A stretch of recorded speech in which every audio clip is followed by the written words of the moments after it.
No se asuste con lo que oiga a continuación. Es el eco del pasado cuando empezaron las emisiones de Radio Sefarad a finales de enero del 2004 y cuyos informativos semanales hemos reunido para revivir lo que entonces pasaba desde la perspectiva de nuestro tiempo.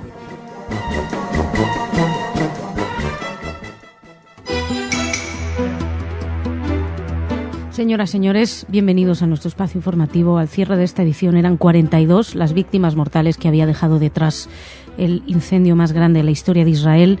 No solamente ha dejado víctimas mortales y daños tremendos en la naturaleza, sino que también va a traer seguramente consecuencias políticas. Se lo vamos a contar. También les vamos a hablar de Irán y del miedo que haya que se puedan estar instalando algunos cohetes de Teherán en Venezuela. Nos acercaremos también a Holanda, donde llegan noticias preocupantes, alertas a los judíos, y terminaremos recordando a Samuel Cohen, quien murió la semana pasada. Todo esto será en nuestra primera parte del espacio informativo. En la segunda, Ana nos va a traer noticias de corte cultural. Pero empezamos junto a Jordi. ¿Cómo estás? Hola, Masa, muy bien. Bueno, decía que eran 42 los muertos, pero hay más cosas que contar. Así es, tras meses de sequía, una fina lluvia cayó el lunes en el norte de Israel, terminando de sofocar el incendio declarado el jueves en el Monte Carmelo, el peor incendio de la historia del país, que dejó 42 muertos, como decías al principio del programa. Los bomberos seguían el lunes patrullando para asegurarse de que el fuego no se reavivara. El lunes, el balance de víctimas mortales se agravó con la muerte de la jefa de la policía de Haifa, la comisaria Ahuba Tomer. Tomer, de 52 años, murió por sus quemaduras graves. Estaba desde el principio del incendio en el hospital Rambam en Haifa. Y, bueno, más o menos en cifras les puedo decir que son 42 vidas las que ha sesgado ese incendio en el Monte Carmelo. 17.000 israelíes que fueron obligados a tener que evacuar sus hogares. 30 aviones y helicópteros intervinieron en la extinción de los últimos focos del incendio. 76.000 litros de agua se utilizaron para combatir el fuego. La responsabilidad apunta, por lo menos por la primera investigación inicial, a que ha sido un caso de negligencia. Fueron dos hermanos de un poblado druso de 14 y 16 años que, pues cometieron una imprudencia que luego tuvo unos efectos fatales. El primer ministro Netanyahu pidió ayuda a todo el mundo y quisiéramos destacar la ayuda internacional que llegó a Israel. La verdad es que ha sido una ayuda bastante llamativa. Unos 20 países enviaron su ayuda aérea, equipos técnicos, dotaciones terrestres para participar en las labores de extinción, y todos los analistas destacan que uno de los países de los primeros que llegaron fueron los turcos. Turquía, que como saben atraviesa una relación muy mala, un momento muy delicado con Israel, pues ha sido de los países que mandaron inmediatamente sus ayudas, cosa que también hicieron los palestinos. También ayudaron con coches de bomberos y etcétera. Y una de las consecuencias, que todavía no tenemos datos concretos, pero sin duda alguna hablaremos de ello en otros programas y en futuros informativos, son las consecuencias políticas internas. La gente está muy enfadada con el gobierno de Netanyahu, pero no solamente con el gobierno de Netanyahu, sino con todos los gobiernos que, según ellos, no prepararon, no dotaron a los equipos de emergencia con la suficiente ayuda para hacer frente a un incendio. Y eso es probablemente lo que más enfurezca a los propios israelíes, evidentemente, teniendo en cuenta la pena de la pérdida de estas vidas humanas. Y seguimos, Jordi, hablamos ahora de ese eje Irán-Venezuela. Así es, Masa, porque el Centro Simón Wiesenthal solicitó ayer a la Organización de Estados Americanos que investigue un supuesto acuerdo secreto entre Irán y Venezuela para establecer en este país una infraestructura nuclear de Teherán que tiene todos los elementos de una nueva crisis de misiles cubanos. La petición está contenida en una carta que fue enviada al secretario de Seguridad Multidimensional de la organización, Adam Blackwell. En esta carta, el Centro Simón Wiesenthal alerta a Blackwell de informaciones que dan cuenta acerca de los planes de construir una base de misiles de Irán en Venezuela, como resultado de un acuerdo entre estos dos países que fue firmado el 16 de octubre pasado en una visita a Teherán del presidente venezolano. La verdad es que la alarma la dio el diario alemán Die Welt y ahí la organización Wiesenthal se puso en marcha y bueno, también consultó a varias personas, otras fuentes y bueno, pues están muy preocupados. Según un comunicado, el acuerdo entre Teherán y Venezuela habilita a Irán a abrir fuego en caso de emergencia y estipula instancias de entrenamiento para oficiales venezolanos en la Universidad Sharif de la capital iraní en los próximos meses. La construcción de la instalación de misiles estaría terminada hacia finales del 2011 y la zona que constituye el blanco potencial cubriría el sur de los Estados Unidos, América Central, el Caribe y, evidentemente, todos los vecinos de Venezuela. Con lo cual, la Organización de Estados Americanos se lo tendrá que tomar bastante en serio porque sospechamos que hay muchos países que no tendrían ganas de tener a sus puertas a este régimen iraní. Y nos venimos a Europa, pero les hablamos desde Holanda. El político liberal holandés Frits Bolkestein advirtió de que en Holanda, no hay futuro para los judíos conscientes. Bolkestein aclaró que al utilizar el término conscientes hacía referencia a aquellos judíos que en público se reconocen fácilmente, como los ortodoxos, por sus vestimentas típicas. El político liberal holandés, ex eurocomisionado, sostuvo que en Holanda no hay un buen futuro para la comunidad judía por el aumento del antisemitismo, sobre todo entre los jóvenes de origen marroquí. Bolkestein además aconsejó a los padres que hablen con sus hijos y que les digan que abandonen Holanda, que los planes del gobierno para combatir el antisemitismo no son fiables, así que se marchen los judíos de Holanda. La verdad, queremos creer que esto es una alerta nada más, pero bueno, nos llevan las noticias a viajar ahí y ahora terminamos esta primera parte del informativo hablándoles de Samuel Cohen. Así es, Masa. El físico Samuel Cohen, inventor de la bomba de neutrones, falleció en su domicilio en Los Ángeles a los 89 años, 2 semanas después de someterse a una operación para extirparle un tumor en el estómago. Cohen era considerado el padre de la controvertida arma nuclear conocida como bomba de neutrones. El científico cursó sus estudios en la Universidad de California, en Los Ángeles, y mientras cumplía el servicio militar en la Segunda Guerra Mundial fue reclutado para participar en el Proyecto Manhattan, que sirvió para desarrollar la primera bomba atómica. En el 58 diseñó la bomba de neutrones, que es una bomba, como decíamos, como mínimo polémica, controvertida, como si las armas no lo fueran en términos generales, pero esta concretamente tenía la capacidad de destruir la vida sin destruir lo que hay alrededor.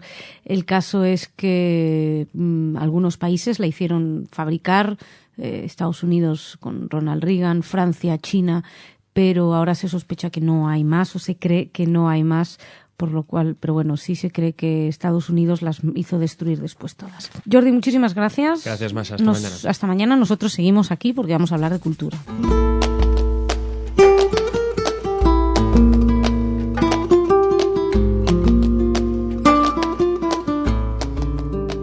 Ana, ¿cómo estás? Muy bien, Masha, ¿qué tal? Muy bien, esperando, queriendo saber cosas culturales. Pues yo sigo con premios internacionales para películas israelíes, que últimamente tenemos muchas noticias de este tipo. Empieza a dejar de ser noticia esto, ¿eh? ¿Cómo? Empieza a dejar de ser noticia, afortunadamente. ¿Qué, en este caso, cuál es la afortunada película? Se llama Lebanon, es una película de Shmulik Maoz que acaba de recibir en los premios de la Academia Europea de Cine 2 premios, uno como la primera ópera prima y también el premio de la cinematografía. Esta película que sucede durante la Primera Guerra de Líbano también fue la primera película israelí que ganó el premio del León de Oro en el Festival de Venecia. Es que te iba a decir, ¿no es de hace 2 años esta película? No creo que puede ser de hace 2 años, porque estos premios suelen ser siempre estos premios de academia son solo películas del año pasado. No sé por qué yo pero sí, hace unos meses, es que no me acuerdo cuándo es el Festival de Venecia, pero en la última edición también ganó ahí el premio, así que se ve que ella tiene ahí varios premios importantes. El gran ganador de estos, de los premios de la Academia Europea fue Roman Polanski con su película El Escritor, que ganó ahí creo que 6 premios, incluido la mejor película del año. Vaya, sí, yo no la vi. Sí. No, yo tampoco. ¿Qué más? Y sigo con israelíes y éxito en el mundo. Bueno, ¿te acuerdas que hace unos meses cada semana había un premio para Amos Oz? Pues ahora parece que es David Grossman, porque ya hablamos de él la semana pasada. Y ahora el sitio, la página de internet Amazon, que todo el mundo conoce, voy a suponer, hizo su lista de fin de año de los mejores libros de 2010, también según popularidad y también así los que ellos consideran. Y en el 8º lugar está el libro La vida entera de David Grossman. Y termino con ahora sí me quedo con los libros, pero ya me voy de los israelíes. Un libro que se publica ahora en España, la editorial Trota, se llama Lo que quiero es comprender. Y se trata de todas las cartas que Hannah Arendt escribió a su maestro Karl Jaspers durante el juicio a Eichmann, que ya recordaremos estaba cubriéndolo en Jerusalén para el periódico The New Yorker.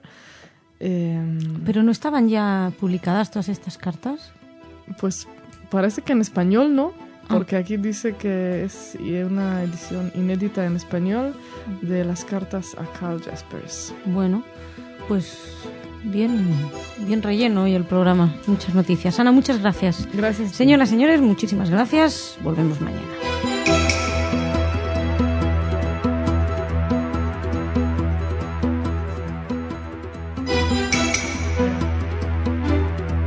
Señoras, señores, bienvenidos a nuestro espacio informativo. En medio de las críticas, el gobierno, sin embargo, ha encontrado tiempo, el gobierno israelí, para agradecer a todos aquellos que colaboraron en la extinción del incendio. Les vamos a hablar de eso. También les vamos a hablar de una nueva moda, si me permiten, que ya se está implantando en Latinoamérica, que es la de reconocer el Estado palestino antes de que las conversaciones lleguen a algún resultado. Además, les hablaremos de unas declaraciones de Moshe Kantor del Congreso Judío Europeo y terminaremos con una visita polémica, la de Raúl Castro a la comunidad judía para conmemorar Hanukkah. ¿Por qué? Porque hubo un gran ausente, que es Alan Gross. Todo esto se lo vamos a contar en nuestra primera parte del espacio informativo. En la segunda, Ana nos va a traer noticias de corte cultural, pero empezamos junto a Jordi. ¿Cómo estás? Hola, Masha, muy bien. Bueno, decía que se sigue hablando del incendio. Así es, después de que los devastadores incendios en Carmel, Israel volvió a honrar a las delegaciones extranjeras que colaboraron con el rescate y ayudaron a extinguir las llamas mortales. En una ceremonia celebrada ayer en la residencia presidencial de Jerusalén, el presidente Shimon Peres y el primer ministro Benjamin Netanyahu entregaron premios honorarios a casi 250 bomberos extranjeros. Todos los equipos extranjeros, desde pilotos hasta expertos en emergencias y embajadores de Grecia, Bulgaria, Chipre, Gran Bretaña, Alemania, Francia, Holanda, España, Italia, Suiza, Croacia, Estados Unidos, Rusia, Egipto y Azerbaiyán fueron invitados a esta ceremonia.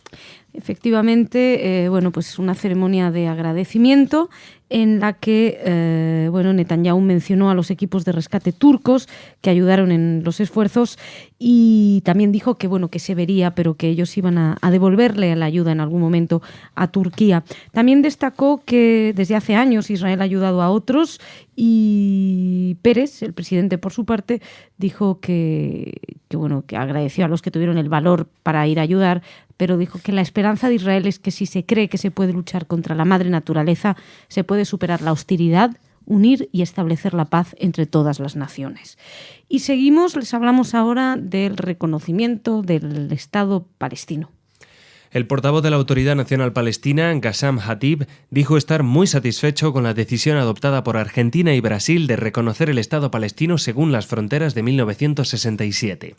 Por su parte, el Ministerio de Asuntos Exteriores de Israel expresó su pesar y decepción con esta decisión que asegura que es una violación del acuerdo provisional firmado en 1995 que estipulaba que el Estado en Cisjordania y la Franja de Gaza será determinado en las negociaciones entre las partes.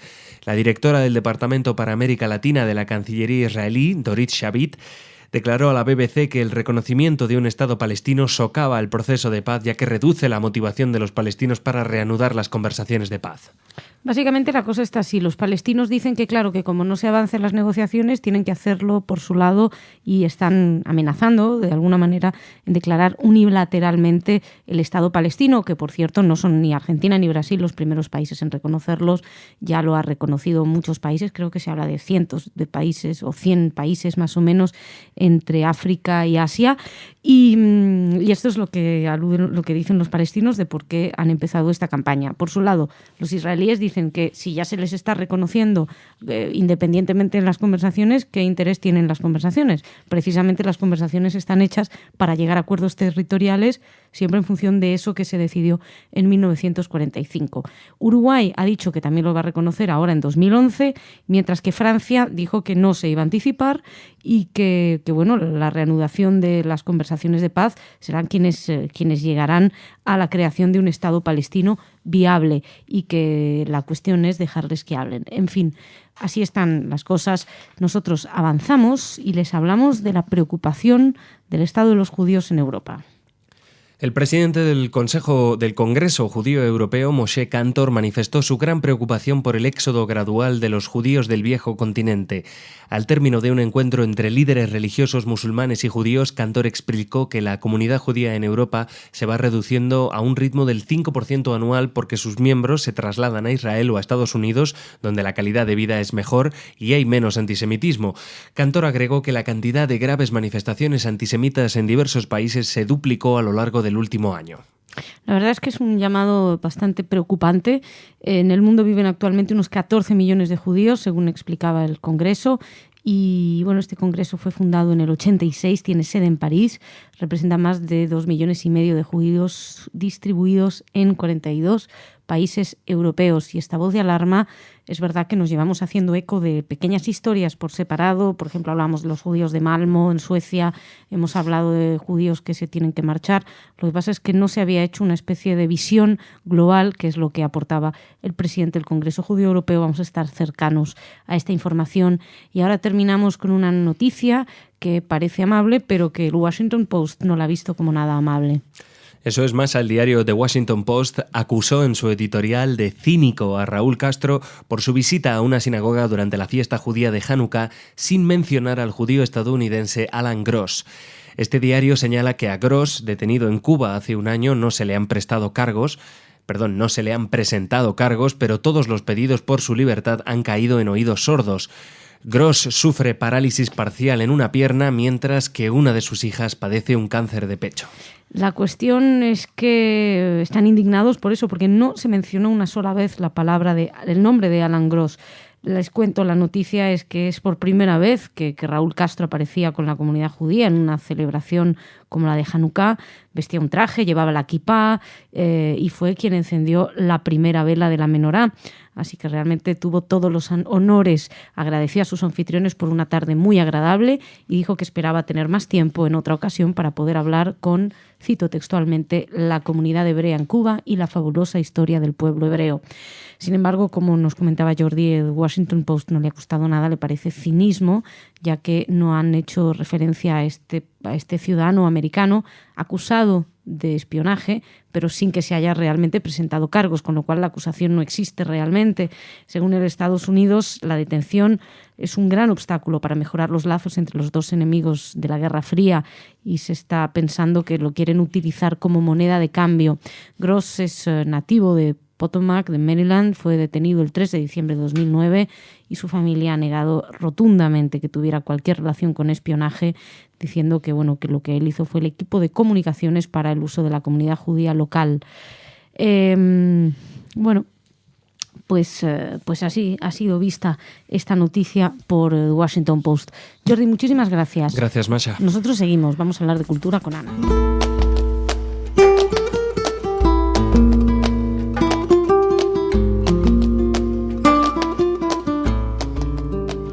Ana, ¿cómo estás? Muy bien, Masha, ¿qué tal? Muy bien. ¿Qué nos traes hoy? Bueno, algo que es noticia, pero no tan noticia, porque yo creo que ya lo comentamos aquí. Daniel Barenboim, el director de orquesta, salió con unas nuevas declaraciones acerca de Wagner. Justo ayer dirigió un concierto, dirigió la Valquiria de Wagner en Milán. Y con ese motivo dijo que ya cree que era tiempo de que se deje de relacionar a Wagner con el nazismo. Él cree que a Wagner no le hubiera gustado esta relación hasta hoy en día. Él dice que no le hubiera gustado a Wagner. Exacto, sí. Bueno, nunca lo sabremos. Nunca lo sabremos, pero bueno. La cosa sí. es... Solo quiero agregar que justamente ahora, porque Barenboim ya había hecho estas declaraciones más que una vez, pero también es curioso que justo en estos días un abogado israelí que se llama Jonathan Livni está lanzando una campaña, creando una asociación que justamente quiere terminar con el tabú sobre las interpretaciones de Wagner en Israel. Bueno, al final ha sido interpretado por Wagner, por Barenboim en Israel, Wagner.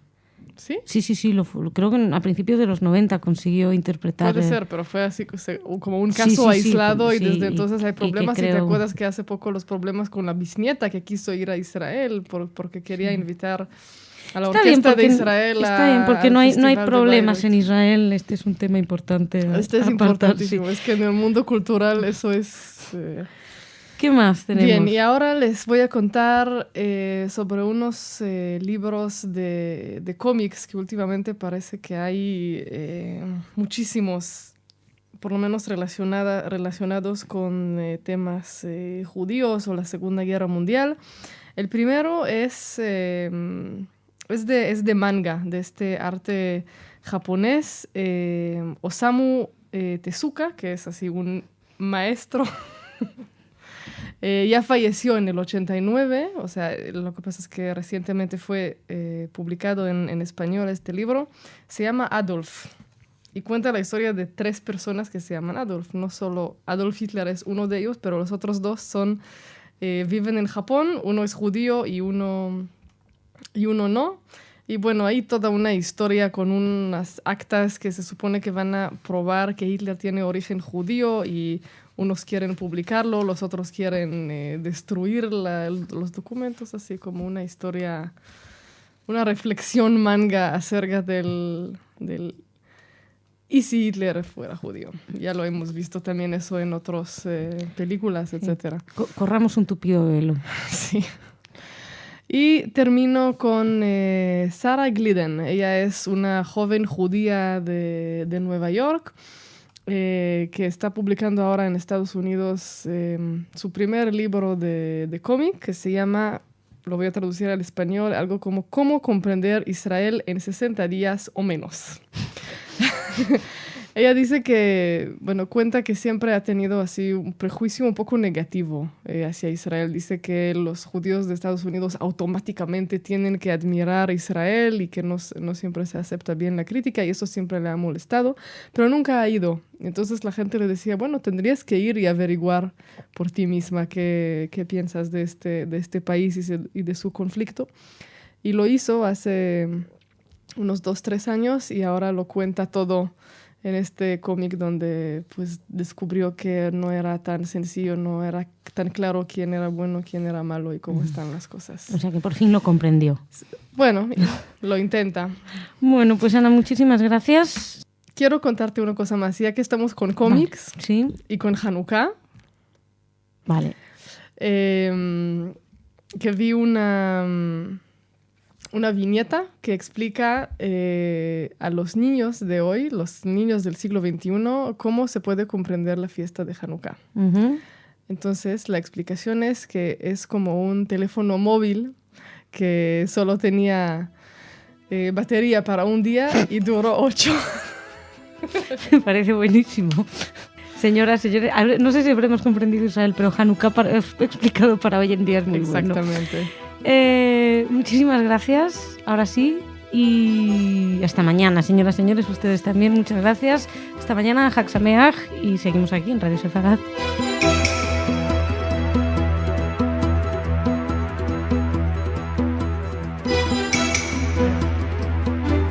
Señoras, señores, bienvenidos a nuestro espacio informativo. Les vamos a hablar hoy de la situación de los homosexuales dentro del Comité de Derechos Humanos de la Asamblea General de la ONU. Una noticia sorprendente que no ha salido en medios de comunicación y no se ha visto en primeras planas y que, sin embargo, invitan desde luego a la reflexión. Seguiremos hablando además del proceso de paz y nos acercaremos a conocer una nueva teoría de la conspiración donde unos tiburones son protagonistas. Además, nos acercaremos también a conocer a Mark Gold, un americano que fingió ser amigo de un exoficial nazi para denunciarlo. Todo esto será en nuestra primera parte del espacio informativo. En la segunda, Ana nos va a traer noticias culturales y yo empiezo contándoles justamente que la semana pasada el tercer comité de la Asamblea General de la ONU aprobó una resolución especial sobre ejecuciones extrajudiciales. Bien, pues la resolución habla de varios grupos que han sido sujetos a ejecuciones arbitrarias. Pues hay minorías étnicas, defensores de los derechos humanos, minorías, también con gustos sexuales distintos, o sea, homosexuales. Y, pues durante 10 años la orientación sexual estaba incluida como un factor por el cual algunos individuos han sido condenados a morir y eran, pues de algún modo, esto no evita que los maten, pero de algún modo los intentaban proteger con esto. Bien, pues Benín, en nombre del Grupo Africano de la ONU, propuso una enmienda para eliminar a las minorías sexuales de esa resolución. Y aquí viene lo más tremendo, es que la resolución de Benín fue aceptada por 79 votos a favor, 70 en contra, 17 abstenciones y 26 ausencias. La nota hablaba de cómo una colección de países notorios por violar los derechos humanos votaron a favor de esa enmienda. Afganistán, Cuba, Rusia, Sudán, Uganda, muchos países árabes. La práctica totalidad. En contra de la enmienda se manifestaron todas las naciones europeas y escandinavas, Corea del Sur y la mayoría de los países de América Latina, como Estados Unidos, Canadá, un solo país de Medio Oriente, adivinen en cuál, efectivamente Israel. Ningún país africano votó en contra de la enmienda y la verdad es que ha sido... uno puede decir que no sorprende, estamos acostumbrados a escuchar las declaraciones y todas las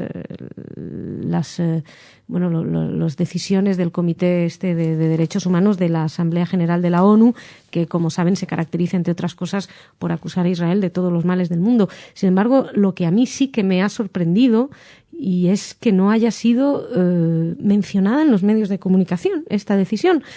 En caso es que, intentaremos averiguar un poquito más acerca de qué significa esta decisión. Y seguimos, les cuento, pasamos ahora a hablar de las negociaciones de paz. Pueden escuchar un poquito más acerca de la postura de Estados Unidos con respecto a la crisis en Oriente Medio, precisamente en el programa de hoy desde Los Ángeles con Gabriel Lerner, con nuestro corresponsal en Los Ángeles, donde nos explica las nuevas políticas de Barack Obama, que va a presentar en breve Hillary Clinton. Y yo les voy a contar que Israel insiste en que partir en dos Jerusalén no garantiza un futuro de paz con los palestinos. ¿Por qué ha dicho esto? Porque los europeos emitieron un documento interno en el que los cónsules europeos expresan su preocupación por la política del gobierno de Israel, que dicen que aleja la posibilidad de que los palestinos establezcan algún día en la parte este de la ciudad la capital de un eventual Estado independiente. Entonces, Igal Palmor, que es portavoz del Ministerio Israelí de Exteriores, dice que se trata de un documento interno que no expresa una postura oficial de la Unión Europea, pero que lo que pueden decir es que siempre lo han dicho, que no se piensa que partir el centro de Jerusalén, garantice un futuro de paz con los palestinos. Se ha aceptado hablar de Jerusalén, explicó Palmor, pero el futuro de la ciudad solo puede acordarse mediante negociaciones.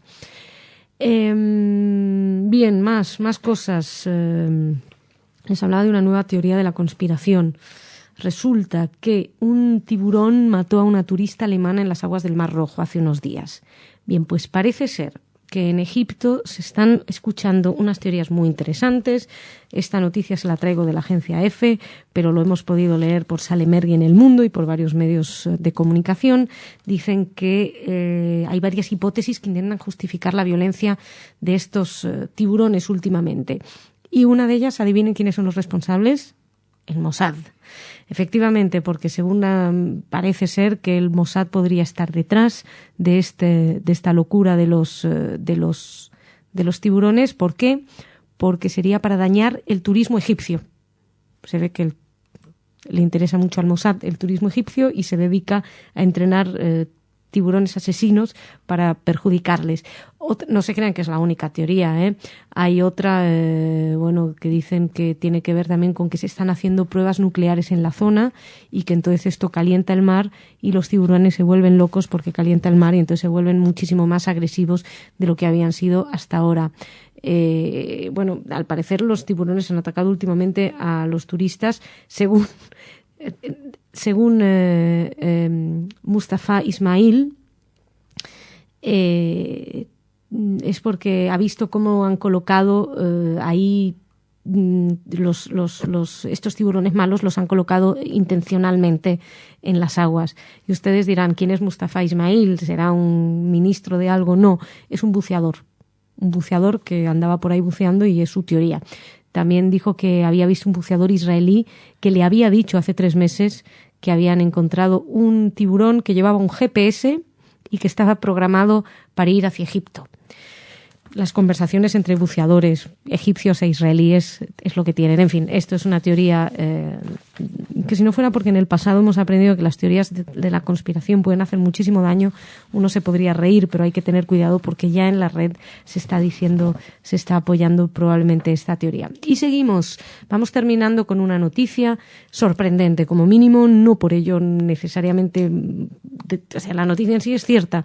Lo que hay detrás puede ser más dudoso. Resulta que Mark Gold es un joven americano cuya familia fue asesinada por los nazis y decidió hacer su venganza, y su propia venganza fue infiltrarse en un grupo nazi, se hizo pasar por un neonazi, y para detener a Bernhard Frank, de 97 años, para hacerle una entrevista, para hablar con él, para que Bernhard Frank se abriera y declarara su participación en la Shoah. Al parecer, Gold habría demostrado en esas conversaciones la participación activa de este hombre, que jamás ha negado que fue SS y que incluso escribió un libro sobre sus días como asistente de Himmler, y que no es que sea un hombre que no sea especialmente simpático, más bien nos es profundamente desagradable. Sin embargo, el propio Centro Wiesenthal ha puesto en duda de que realmente él haya estado detrás de estos crímenes. Ahora mismo pues es algo que se está a punto de juzgar, pero lo que desde luego es destacable es como este joven de 34 años, de 43, he confundido las cifras, el orden de las cifras, cómo se infiltró, cómo se hizo pasar por un nazi para poder sonsacarle un poco más de información y poder llevarlo precisamente ante los tribunales. Y dejamos aquí esta primera parte del espacio informativo y vamos a hablar junto a Ana ahora, que está aquí para traernos noticias culturales.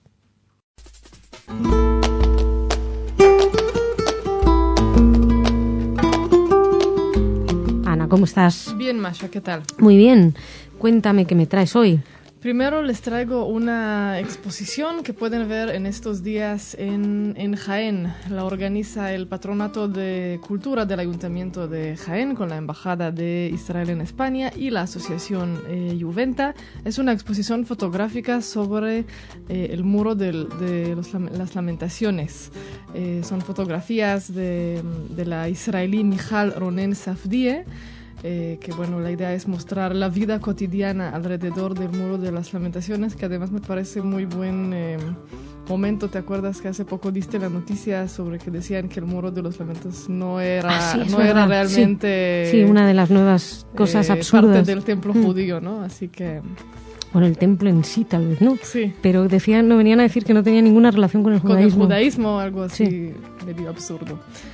Y sigo, quiero contarles que el próximo martes 14 de diciembre hay una especie de, como parte del taller de aproximación al misticismo, hay una charla de reflexiones en torno al hasidismo en el Espacio Ronda en Madrid, a cargo de Fernando Carbonell, que ya vimos aquí varias noticias. Él da muchas charlas relacionadas, muchas con la Kabbalah y estos temas de la mística. Y en el Espacio Ronda va a dedicar una tarde a los grandes pensadores del hasidismo. Uh-huh. Y termino en el IVAM, en el Museo de Arte Contemporáneo de Valencia, donde se puede ver hasta el 16 de enero una exposición de dibujos de la colección de Judith Rothschild. Se llama Compás en mano.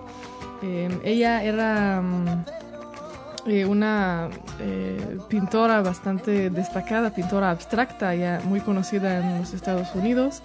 Ya falleció en el año 93, pero apoyaba muchísimo también a otros dibujantes, otros pintores. Entonces ella creó esta fundación. Es una colección inmensa, tiene decenas de miles de dibujos, y parte de estos dibujos se pueden ver ahora en Valencia. Muy bien. Pues Ana, muchas gracias. Gracias. Nos reencontramos mañana, señoras, señores, con ustedes también. Tenemos una cita mañana aquí en Radio Sefarad.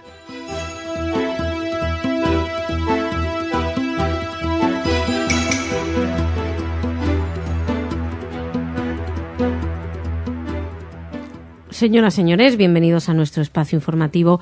Como cada viernes, les decimos que para escuchar noticias relacionadas concretamente con Israel y con Oriente Próximo, tenemos un programa especial. El programa es Desde Israel y en él nuestro corresponsal en la zona, Saleh Mergui, nos cuenta algunos de los temas de preocupación y de interés en este momento. Nosotros dedicamos generalmente el viernes a hacer un repaso a lo que sucede a lo largo de las comunidades judías, a lo largo y ancho del mundo entero, y es lo que vamos a hacer en esta ocasión. Les hablaremos de un acto de vandalismo en Letonia, les vamos a hablar de otra golpiza en Estados Unidos, en esta ocasión habiendo detenido a los responsables.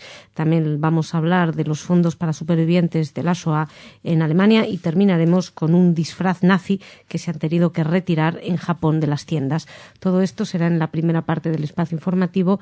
En la segunda, Ana nos va a traer noticias de corte cultural, pero empezamos nosotros ya y les cuento que el presidente de Letonia, Valdis Atlers, reprochó un reciente acto de vandalismo en el nuevo cementerio judío en Riga y ordenó a la policía hacer todo lo posible para encontrar y castigar a los culpables. El presidente dijo que hay que hacer todo para encontrarlos, que son actos inadmisibles y que no piensan tolerarlos. El primer ministro letón, Vladis Dombrovskis, y el alcalde de Riga, Ushakov, también reprobaron oficialmente la actuación de los vándalos en el nuevo cementerio judío en la capital de Letonia, en Riga, que la noche del miércoles, pues vandalizaron el cementerio, hicieron pintadas con símbolos nazis, antisemitas. Varias tumbas del cementerio resultaron dañadas y la policía, al cierre de esta edición, se encontraba investigando el caso.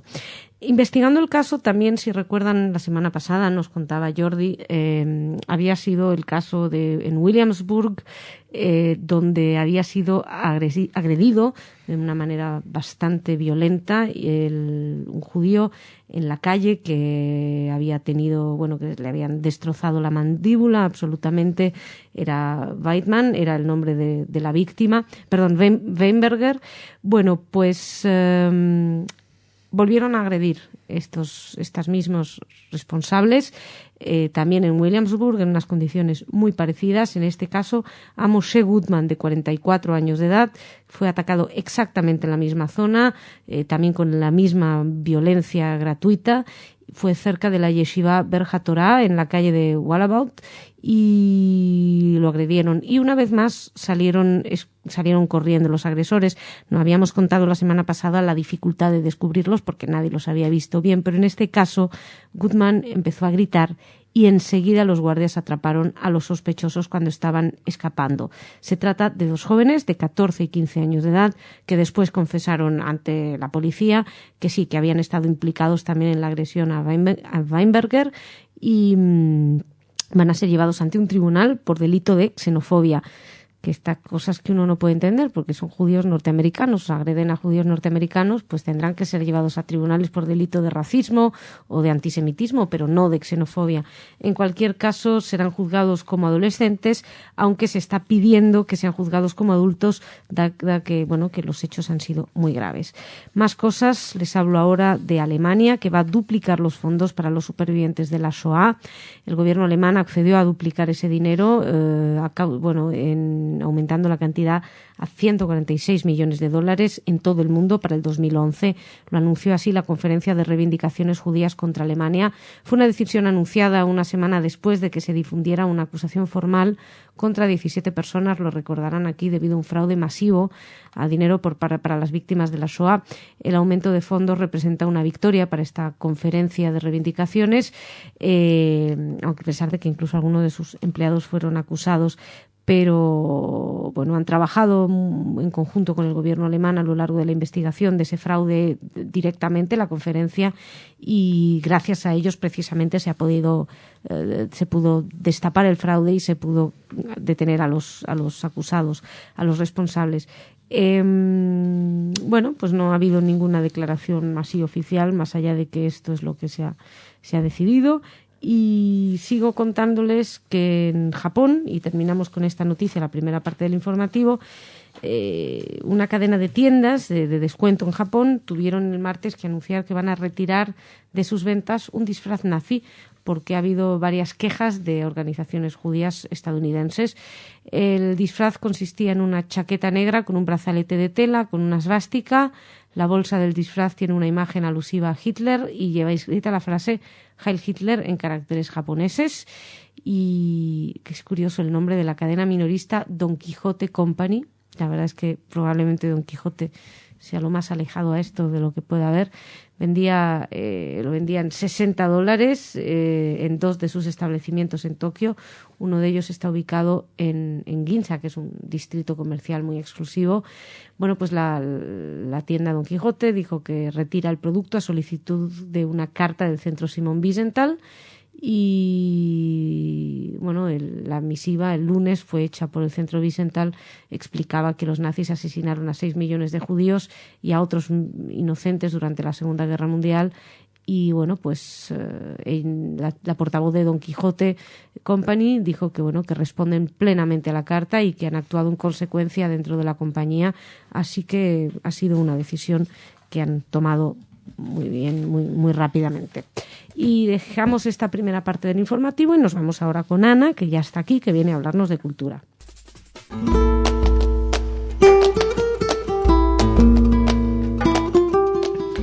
Ana, ¿cómo estás? Bien, Masha, ¿qué tal? Muy bien, esperándote para saber qué me cuentas. Bueno, primero les quiero contar que este Hanukkah, que siempre en Israel especialmente es la gran fiesta de actividades culturales y actividades para niños, pero este año será recordado como el Hanukkah del incendio del Carmel, y por eso muchísimas organizaciones culturales en todo el país están ofreciendo todas sus actividades gratis para las personas que fueron evacuadas de sus ciudades, kibutzim, etcétera, en la zona del Carmel. Solo por dar ejemplos, las filmotecas, el